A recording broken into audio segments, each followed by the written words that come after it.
Alright, so I'm back on the M82 trying to figure out what's up with the RGB mod. And this is one of the first things that maybe Tim wanted to see, was to make sure that we did have the gray scale video output on composite with a palette selected on the NESRGB.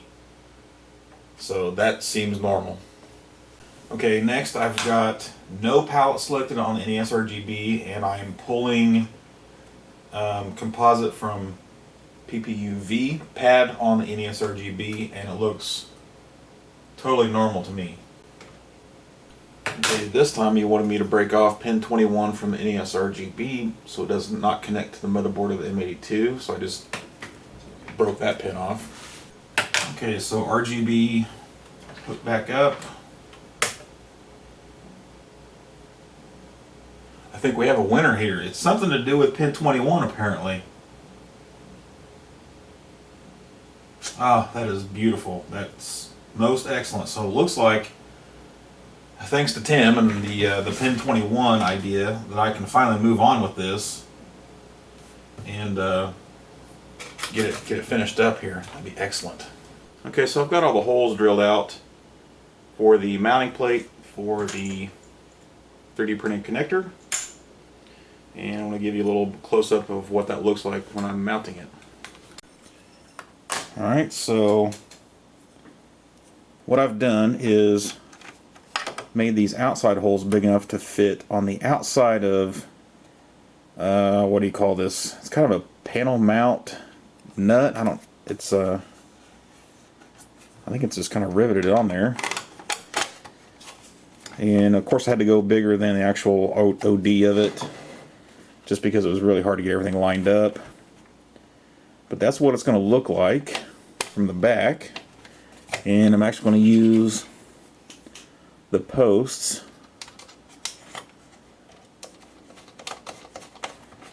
to hold it down.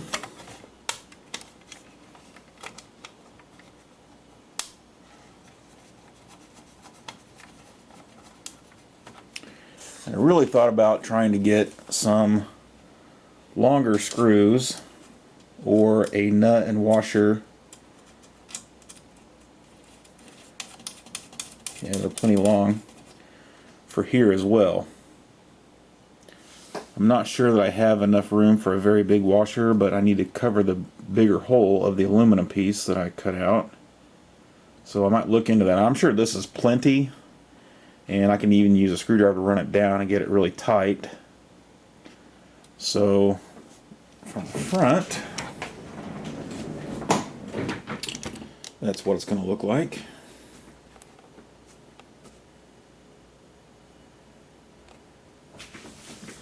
So you'll definitely be able to see the outline of the old black cover that went over the expansion port. And then of course right here we'll have room for a palette switch or stereo switch, stuff like that.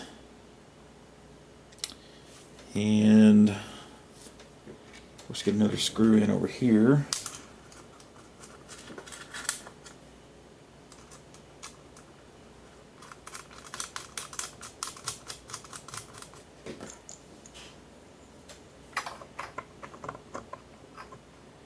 This isn't the connector I'm going to use.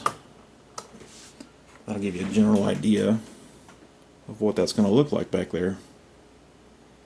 Looks pretty clean. I like it. Going with the aluminum was definitely the right decision there. So yeah, I'm going to go ahead and finish wiring up the multi-out and retest. Alright, so I'm finally completely hooked up with the SNES panel mount multi-out with my SCART cable. Got the adapter board in place, and we are go. But one of the last things I want to do to the M82 before finishing it up is Kevtris and maybe a couple other people have said that the power supply can in fact be grounded. And what we're talking about is the ground side of the motherboard is connected to the frame, but on the old power supply, earth ground wire was not connected, but it should be. So what I'm looking to do is basically, all I'm going to do is move the black wire over to the earth ground terminal, and then that will allow me to actually mount the new power supply right to the aluminum, the frame of the console, and get rid of this perf board, which will make it look a lot better, and then those holes that I drilled won't be there for nothing. So I'm going to give that a try and hope things don't go south. Alright, so there it is, mounted up the way I had it originally intended. And you can see the motherboard negative is connected to the earth terminal. So I think I'm ready to turn it on and test again. Alright, so plug it in and fingers crossed. That's kind of what I expected. Let's see.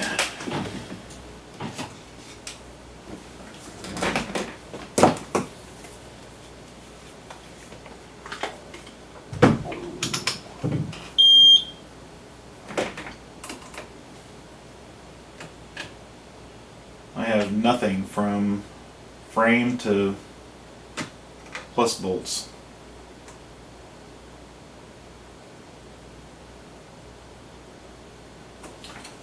Let's see, I wonder if I can just leave the motherboard negative on voltage negative.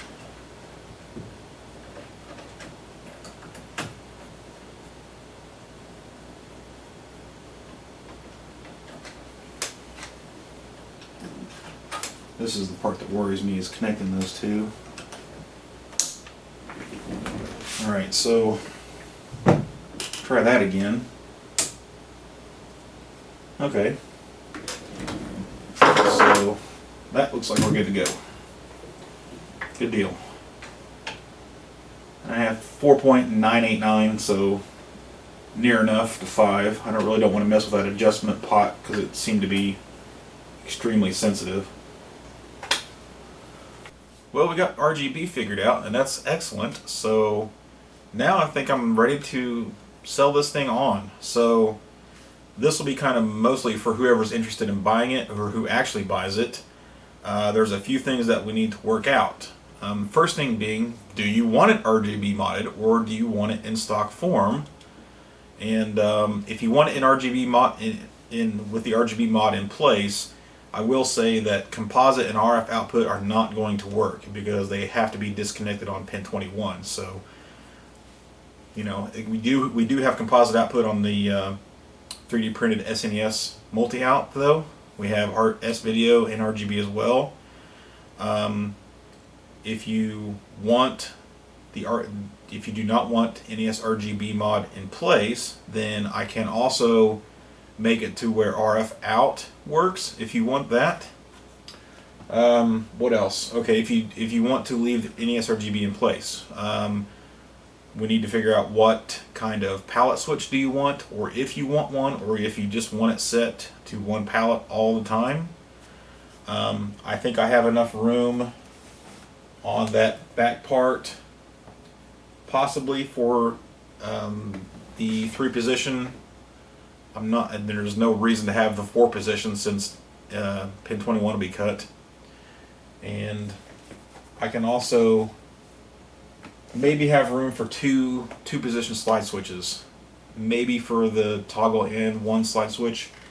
But that's where the next option comes in, is what audio mod do you want? I can do stereo all the time. I can do dual mono. I can do stereo with the switch and have that switch on the back. What else? Oh, the IRQ fix. I will fix one slot, most likely slot 1, so that IRQ games will work. If you want them all done, then we'll have to give it to Kevtris again and do that hard mod where we add a couple more chips so that they can all work. And that will probably be extra because you have to give him time to work on it and figure it out. But we will do a video about that too. Of course, whether or not you want the ASIC in there or not. I'm definitely going to give Kevtris some money for that. I have no idea why you wouldn't want it in there, but I will include the original ASIC chip with it either way. Of course, the ASIC makes this thing way more usable as an actual Nintendo console than it ever was before. Let's see what else. The power supply. I'm definitely not going to sell this with the original power supply. The new power supply is definitely staying in here. It is way more safe, stable, and reliable, all that stuff. So the option is, do you want the old power supply for whatever reason? No big deal either way. Just let me know. It'll probably only just add a bunch of weight to the package and increase shipping amount a little bit. So I think that's all that I really need to know about whoever wants to buy it. Is those last options. I think I want to try eBay first on this, and I'm going to put a high buy it now with best offer on it, because there's real no way to know what this particular console is worth anymore, because this thing is like the super M82 of all M82s that exist out there. This one has stuff that none of the other ones do. Probably the first and only one RGB modded. Definitely the first and only one with the ASIC replacement, and it could be the first and only one with the RQ fix if you want that. It's going to be a monster console. I do have a few cartridges left in my inventory, and if you want me to fill it up with some, we can talk about that also. But I don't think there's any reason to show a video of me putting it back together, because honestly I don't want to put it back together until I know for sure what the new owner wants and doesn't want done to it. So I think this is going to be it for the M82.